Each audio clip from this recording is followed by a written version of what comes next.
Bismillah ar-Rahman ar-Rahim. Alhamdulillah. Salatu wassalamu ala Rasulillah. Alihi wa sahbihi wa man wala. Thumma ma ba'd. So, there are two reasons why I have this up here. Neither of them are for you, so you don't have to worry too much about what you see up on the board. That's for the recording that we have. So, like I said, don't be too worried about that.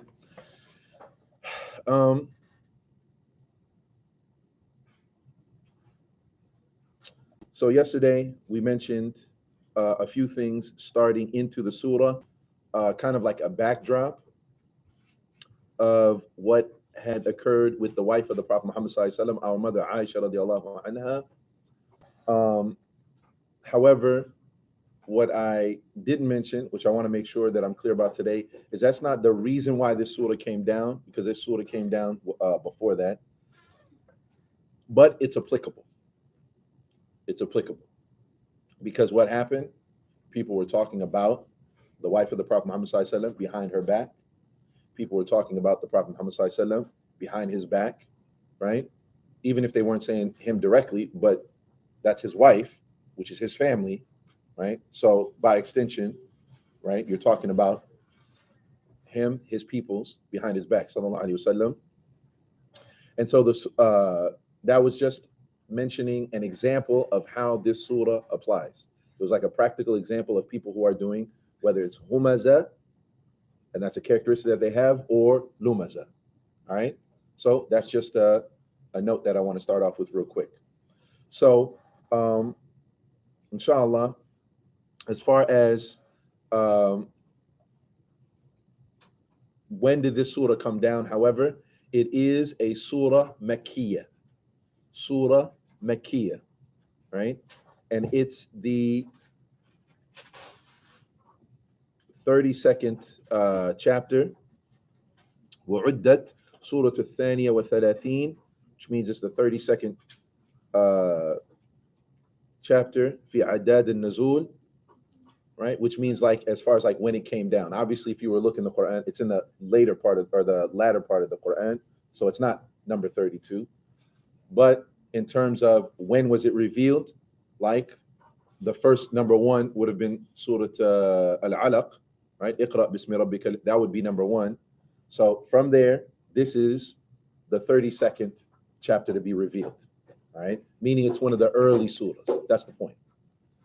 And the early surah, the focus was on the aqidah of the Muslims, the belief of the Muslims, in particular, belief in the hereafter, right? That there's a day of judgment, that there's something beyond this life. We explained that already. And belief in Allah subhanahu wa ta'ala, and then manners and morals and like character.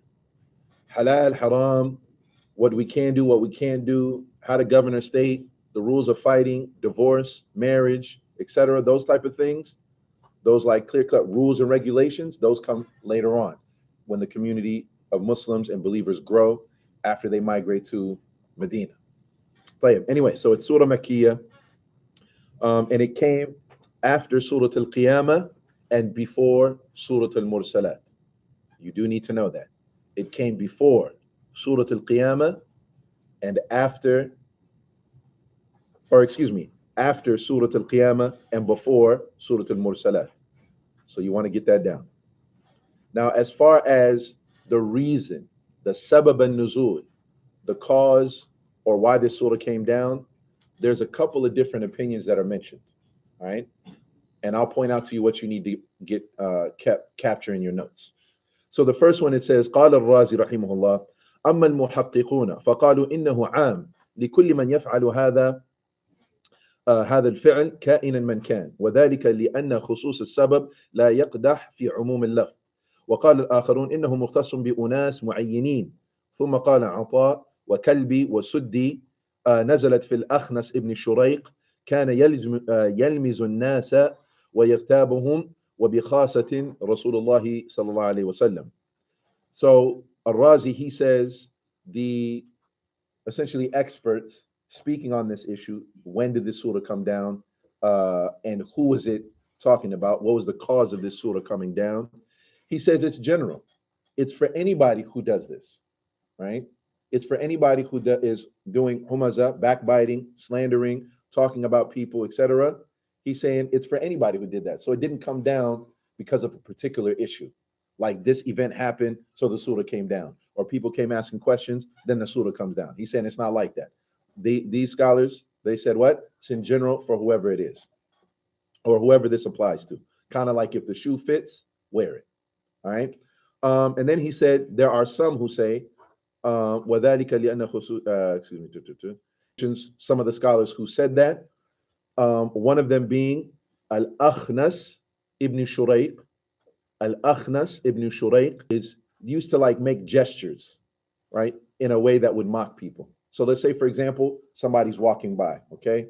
And let's say me and Umar are chilling, right? And we see that person and I nudge him with my elbow.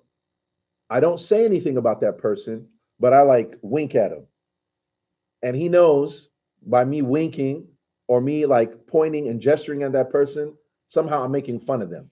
Whether it's about something, the way they look, whether it's about something, the way that they walk, whether it's somehow making fun of them, but it's without me saying anything. Y'all get that so far? Right? So that's also an indication of Lumazah, right? Or type of Lumazah.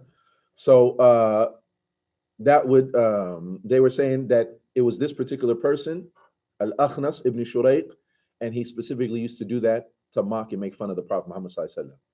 Right? And you see that sometimes somebody walks by and they be like, hey, look, without saying anything though, right? That's what it is. All right. But he said he used to do that specifically to the Prophet sallallahu alaihi wasallam. And then there's another scholar who said, وقال مقاتل نزلت في وليد بن مغيرة كان يغتاب النبي نبي the tabi'in. He mentions in the tafsir of this that it came down specifically about Walid, Al-Walid, Ibn al-Mughira. And he was one of the heads of the Quraysh who used to mock, torment, and jeer at the Prophet Muhammad sallallahu alaihi wasallam. And he said that he used to do that from behind him, right? And not only that, but he used to curse him in his face. So whether it was directly to his face or even behind his back, either way, he was guilty of both ways, of mocking and trying to harm the Prophet sallallahu alaihi wasallam in any way that he possibly could. Right? He says, وروي أيضا أن أمية بن خلف كان يفعل ذلك وقال محمد بن إسحاق والسهيلي ما زلنا نسمع أن هذه السورة نزلت في أمية بن خلف وقد روى ذلك ابن جرير عن عثمان وابن عمر. And then they just mentioned another person. So now we got three different people that are mentioned who this surah possibly came down speaking about specifically. Number one is, right, were at the helm and the leaders of the Quraysh, and who as such were also at the helm of attacking, maligning, disrespecting the Prophet Muhammad sallallahu alaihi wasallam. And so as it's mentioned, right, whether it's directly to their face and also behind their back. It was essentially like a smear campaign, right, in any way that they possibly could. Not much unlike what we see today and what we hear today, right, about what's happened, right, to our brothers and sisters, right, in Palestine, where they're already attacking them, they're already bombing them, etc., but they don't stop there, right? Then you go to social media, then you go to Twitter, then you go to all the different avenues of social media, and they're doing what? Smearing them, talking about them, saying about them, to not only harm them and attack them directly physically, but then also, right, to get other people on their side, which is exactly what they were doing to the Prophet Muhammad sallallahu alaihi wasallam, right? We attack them, we do whatever, but then even when we're at the coffee, or not the coffee shop, but when we're chilling, right, in our gatherings, in our circles, family, friends, etc., we're talking about them too, to get people to sympathize, to be down with us, to not in any way. Al-Walid ibn Mughira, Al-Walid ibn al-Mughira, right? And then also Umayyah ibn Khalaf. Umayyah ibn Khalaf. All right.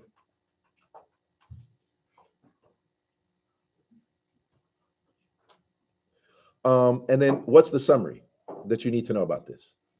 This surah applies to anybody who does those actions.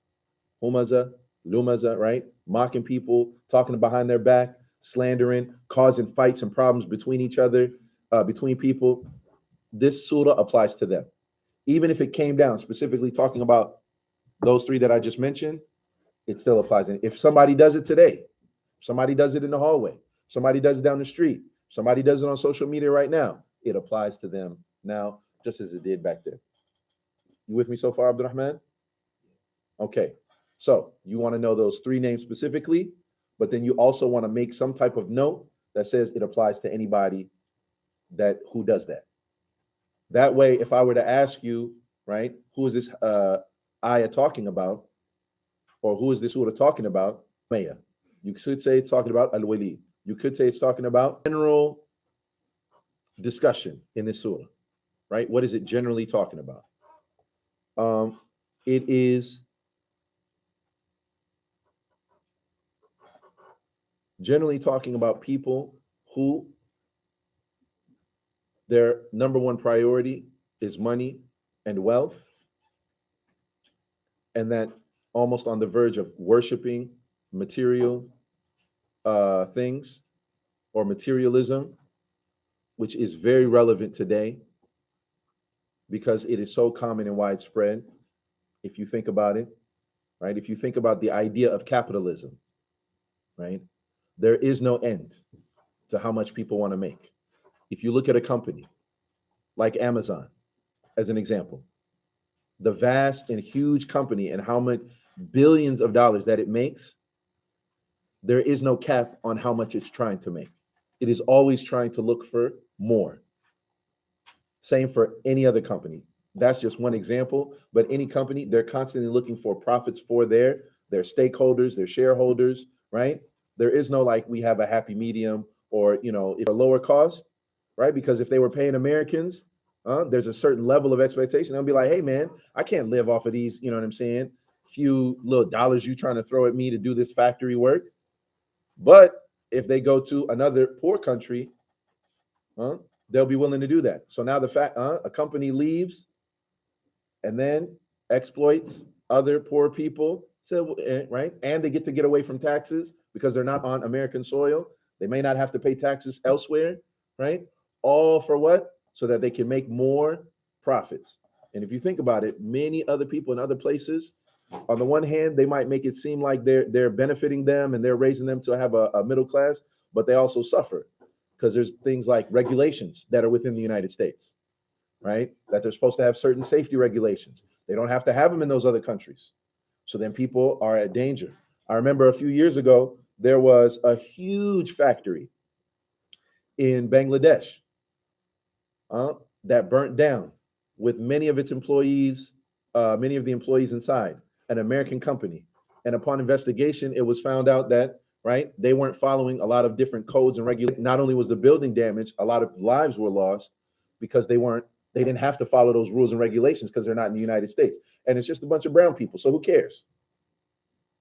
And then, of course, does that company get sued? Does that company have to compensate the families and the people for their loss of their families and loved ones? No, they don't have to do nothing. What they going to do? Build another factory. And of course, because the people are poor, what they going to do? They're going to line up to get that job there. All of that in the name of what? In the name of money.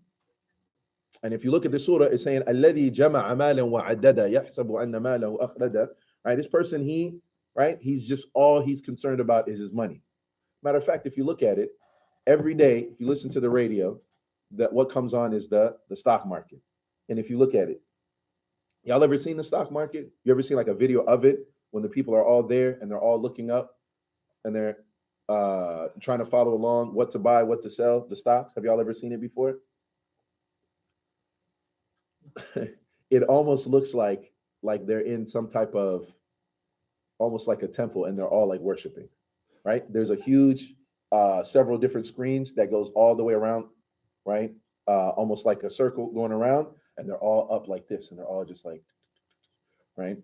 But at any rate, I digress, because it also translates and impacts everybody else too, like us, where you see people who are straight poor, but they have to have a new phone every time a new phone comes out.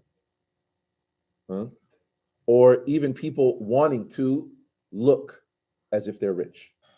They're not, but they want to look like it. It's why people, right, live in apartments but have Gucci shoes that are like $700.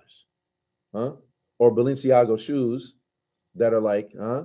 $600-700, but they live in the housing projects. Why? Because they want to have they want to got that Louis Vuitton bag. She got money. Her bag, when she go back to, right, her food stamps, which I'm not disparaging, are deeply concerned about perception, how people see them, and they're concerned with being looked at as someone who is a consumer. People want to even look like, I just want to associate with that, even if they don't really have it. طيب. So anyways, so the general surah وبيان الحزب الأكبر الخاسر الذي ألهاه التكاثر فبانت خسارته يوم القارعة الخافضة الرافعة فجاءت السورة تحدد جزء الطعان والعياب للناس. So this surah essentially is talking about those people and some of the characteristics that they may have. Those people are deeply concerned with materialism, consumerism, thinking that money, thinking that things, thinking that material things instead of Allah subhanahu wa ta'ala is going to preserve them, protect them, and essentially make them everlasting in some way. That's the general overall discussion about the surah.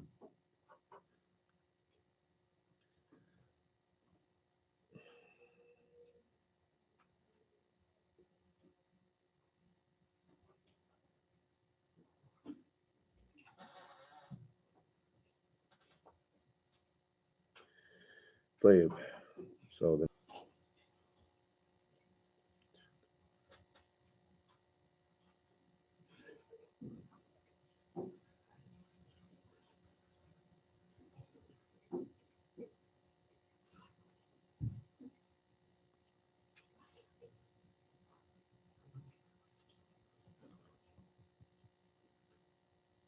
there we go.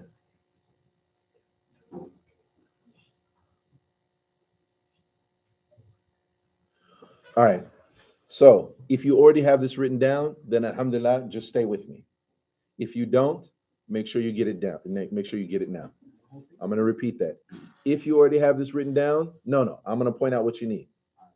If you already have it written down, because some of it we're going to review real quick. The surah is short, right? So I'm going to start from the beginning of the surah because some people weren't here yesterday to the end, right? So, وَيْلٌ لِكُلِّ هُمَزَةٍ لُمَزَةٍ الَّذِي جَمَعَ مَالًا excuse me. وَيْلٌ لِكُلِّ هُمَزَةٍ لُمَزَةٍ. Yeah. الَّذِي جَمَعَ مَالًا وَعَدَّدَهُ. So, someone who runs back and forth. Humazah, someone who goes back and forth between the people, causing discord. The word for that, there's a single word for that. It's namima. Right? Now,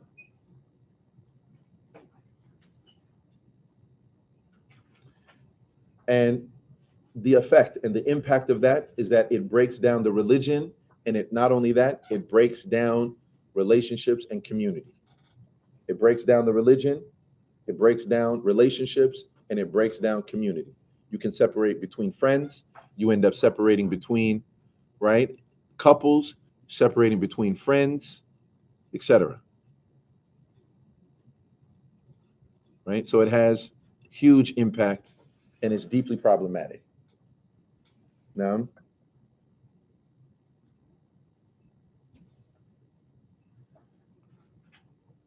and subhanAllah, not only does it have impact in this life, it also has in the hereafter, which I'm sure I didn't mention yesterday. So you want to make sure you take note of it today. Not only does it have problem in Yom Al-Qiyamah, but even before that, punishment in the grave. The Prophet ﷺ, and this is recorded in Sahih Bukhari and Muslim, he was walking, right, in a graveyard with some of the companions, right? And as he passed by two graves, right, he said, إِنَّهُمَا لَيُعَذِّبَانِ وَمَا يُعَذِّبَانِ فِي الْكَبِيرِ ولكن but he says that the two of them are being punished. إِنَّهُمَا لَيُعَذِّبَانِ. They're both being punished in the grave. So it's not even Yom Al-Qiyamah yet. They're only in the grave and they're being punished. Why? He said they're not being punished because of a major sin. Not a major sin. But rather they are being punished because they did not protect themselves when they were using the bathroom or urinating, right? Which speaks to the need for when you're in the bathroom, right? Being diligent, being careful, right? Paying attention. I mean, in general, Akhi, right? You're gonna have to, learn how to use and think for yourself. There are some things I'm gonna point out to you. Those are absolutely essential, right? But look, I'm telling you right now, the Prophet ﷺ is saying, listen, you will be punished in the grave for this. Me personally, I think that would be something important and significant to know. Because he said it's not a major sin. When you go to the bathroom, some people, they don't care. How many, and this is more relevant probably for young men, right? There's two type of urinals that you can go. There's the toilet itself, which we know, you sit down, you handle your business. Then there's the one that stand up, right? Where it stands up, where you're directly in front of it. When you use that bathroom, what do you think is immediately going to happen? Is that comes back on you when you use the restroom, right? Which would be different if you were, say, out somewhere else, right? Akramakumullah. But if you were like out somewhere else in the woods, if you were out somewhere far away from, people and so on, right? There's nothing like directly in front of you. So there's not going to be, like something bouncing back on you. But if there's something directly in front of you, what's going to happen? If I give you an example, if I take this right now, right? You tell me what happens when it hits the ground. When I look at what happens when it hits the ground? Huh? Of course it stays on the ground. It does what? It splashes, right? There's a stream coming down. It splashes. So does the water fall and stay exactly directly where the water fell? No. What happens? Water. If you came and look here right now, there's water where I poured the water, and there's water all around it right now. Now, so now, right? Practically speaking, you should be careful about that. You should be mindful of that. Right? Anyways, look. If you look right here, this is where I poured the water. Look at where I got to wipe. All the way over here. How far it is, how different it is. That's how far it is. You should not use those because it comes right back on you. Then you're going to go do what? You're going to go pray salah. And the Prophet ﷺ said they weren't careful, right? And then also about cleaning yourself. And that applies both to brothers and sisters, right? When going to the restroom, being sure to follow Islamic etiquettes when cleaning yourself, which is something that you should be doing. If not, Prophet ﷺ said what? These two men who are being punished in the grave at that moment, he said it's because they weren't careful when they did that. Anyways, we keep it moving though. He says what? And the other used to carry tales. The other one, so one of them used to do not be mindful of himself, right? When he's using the restroom and making sure that he keeps himself clean. And then the other one, he used to do the namima, running back and forth, talking to people. Yo, did you hear what she said about you? Hey, did you hear what he said about you? It was like this. What? You gonna let him talk about you like that personally? Nah, I'm not gonna let it. I wouldn't do that. You should do X, Y, and Z, etc. No. So, but we keep it moving. Yes. Okay.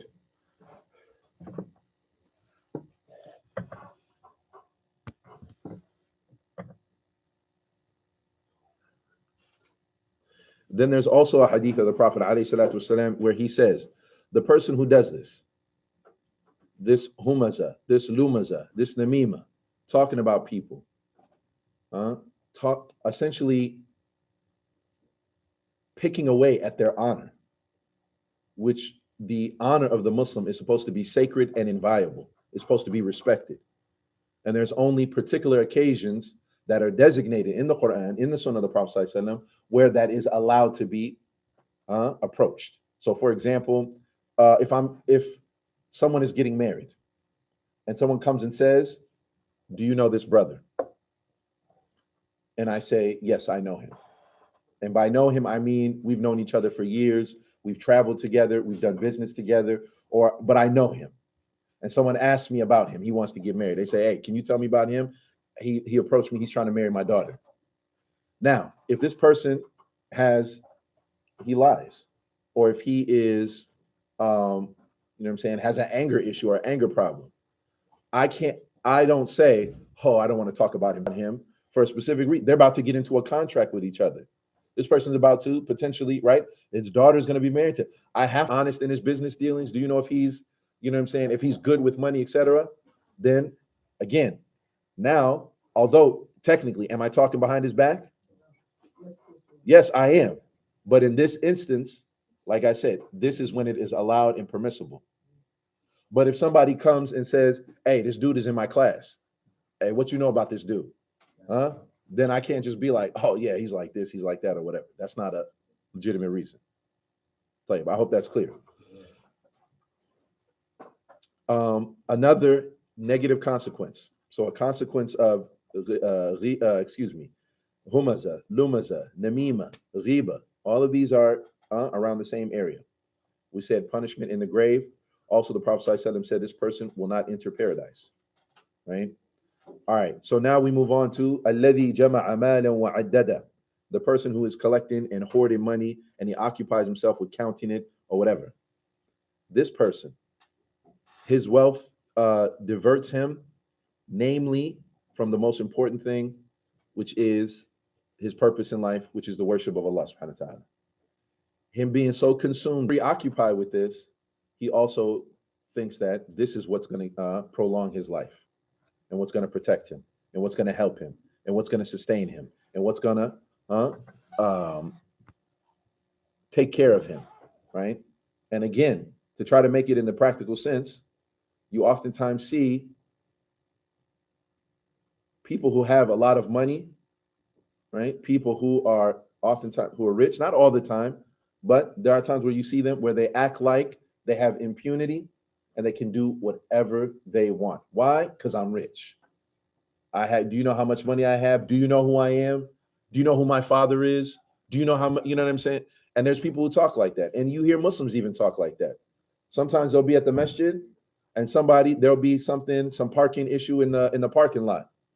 And somebody thinks they deserve a better space, a better treatment. Why? Do you know how much money I give to this masjid? Do you know how much I donate? Do you know who I am? Do you know I'm on the board of this, so on and so forth? And they have this type of attitude and air, what? As if like the amount of money that they have or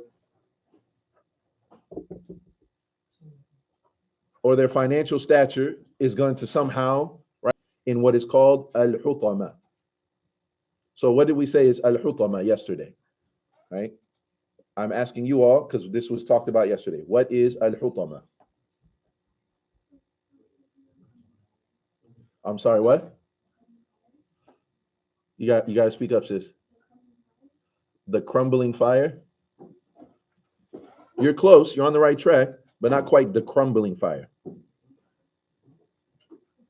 Not crumbling. What do you do with a can? The crushing fire. So crushing fire. So al-hutama is the crushing fire, right? And it says they'll surely, that person who is collecting and hoarding wealth, right? They're going to be thrown in hutama. Do you have written down what is al-hutama? Do you have? If you don't, you need to write that down. Al-hutama is what? The crushing fire. And we also said more specifically, what did we say al-hutama was yesterday? Does anybody remember? Something about a river. And it was quite graphic description. What? Billah. Yes, Ritaj. May Allah protect us from that. Right? And it says it will burn them, right, in this crushing fire until it reaches up to their hearts.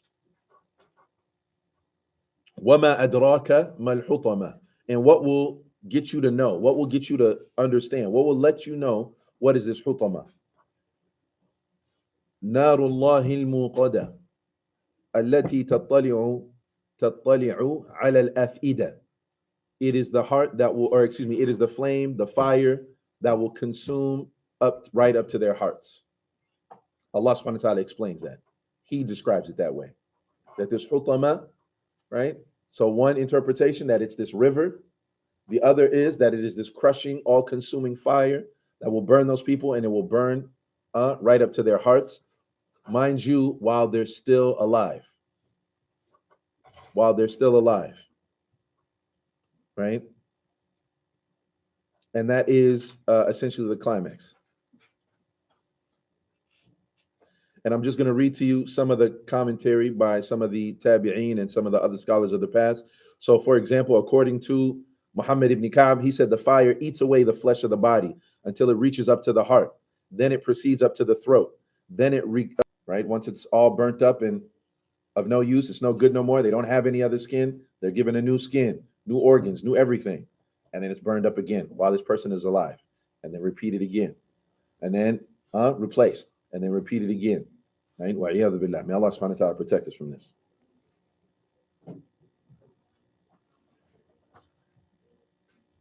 And then it says, Innaha alayhim mu'sada, right? And it covers them up entirely, i.e., there's no escape. There's no escaping for them. There's no relief, right? So when we say it happens and then it repeats itself, meaning, again, no, not until we finish, brother. And then it happens again. And then again. For how long, y'all? Eternally, brother. Forever. Yani, there is no end. One of the events that happen on the day of judgment, once the people have all been judged, and all the people who are in paradise are in paradise, and all the people who deserve to be in the hellfire are placed in the hellfire, they something will be brought in front of them, a large ram, which will be like being shown that your place now, that is your place forever. Wa'iyadu billah. So again, you can see this is a stern warning and a frightful warning from Allah subhanahu wa ta'ala for the people who do this. And the irony is we oftentimes take this idea of make some type of chat group where somebody's clowned and made fun of, and everybody is just messaging back and forth, talking about that one person. Or online and just mocking and making fun of them mercilessly, knowing that that's crushing that person, crushing their feelings, crushing their spirit, crushing them where they don't want to show up for school, crushing them where they don't want to be around people, right? And it's seemingly like they feel like there's nothing they can do about it. People they don't even know are talking about them. Now, I'm not saying that you all have done that, but have y'all ever heard of something like that happening? Have y'all ever seen like that being done to somebody? And sometimes somebody might even take it as a light joke. Somebody might just make one little comment and throw it out there. And for some reason, it almost like becomes viral. And like everybody latches onto it and everybody retweets it, resends it, reshares it, adds their little comment, little fire emojis, whatever, laughing faces, laughing with the tears coming down, right? And they think it's not that big a deal.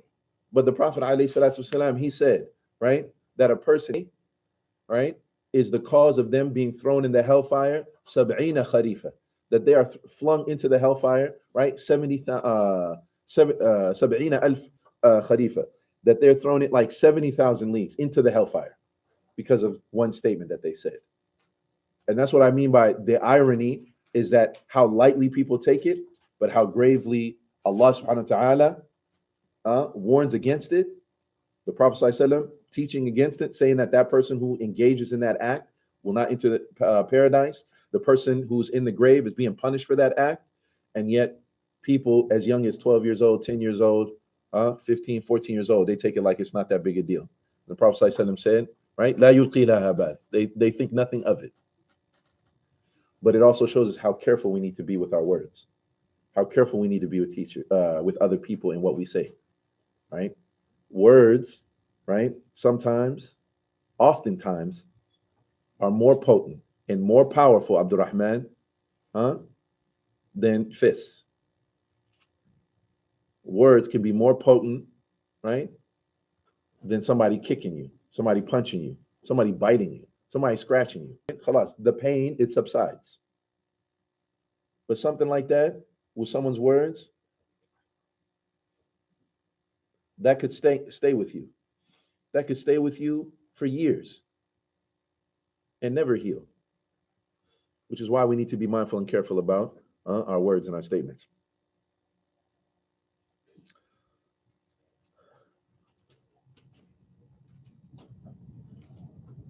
إنها عليهم مؤصدة في عمد ممددة. And then Allah subhanahu wa ta'ala goes on to say, right? Again, describing that crushing fire, that there will be extended columns in there. And if y'all know what columns are, like if you think of like large pillars, right? Um, it's mentioned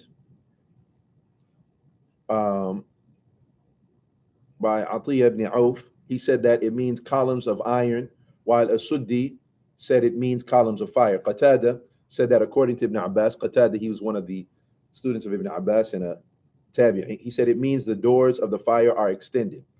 Al-Awfi, he also attributes to Ibn Abbas that it means that Allah subhanahu wa ta'ala will place in the fire, right, extended columns over the, on their necks, and on the doors that are locked up.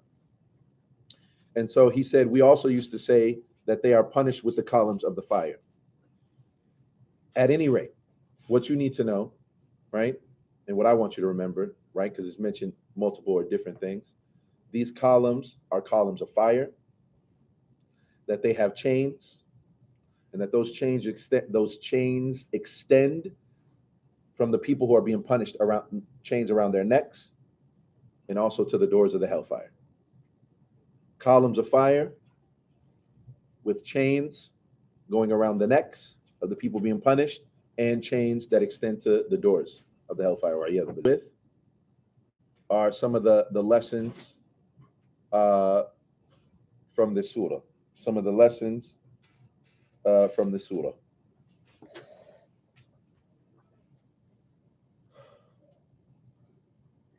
Number one, the warning for those who are backbiters and slanderers. The warning for backbiters and slanderers. Number two, that Allah subhanahu wa ta'ala despises and hates people who have the traits of Humazah and Lumazah. Number three, do not be deluded by the life of this world. Do not be deluded by the life of this world. And by that, we mean like materially. And I can make this bigger for y'all. Can y'all see that now?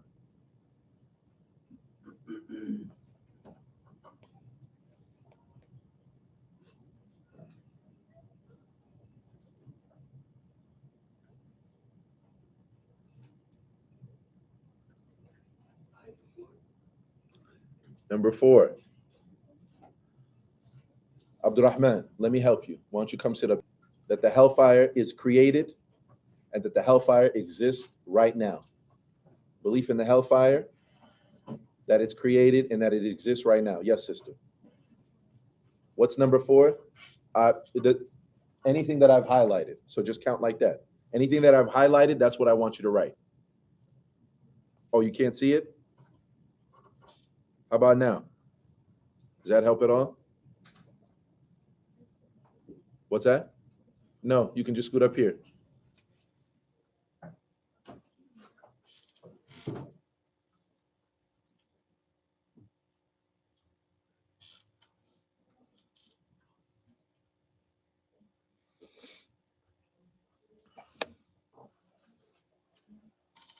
So we got, what's that? 1, 2, 3, 4, 5. Number 6 is beware, and it's not written there. Beware of materialism. Beware of materialism. All right. And if you've got that down, we'll stop there, inshallah. Wa sallallahu wa sallam ala nabiyyina Muhammad wa ala alihi wa sahbihi ajma'in.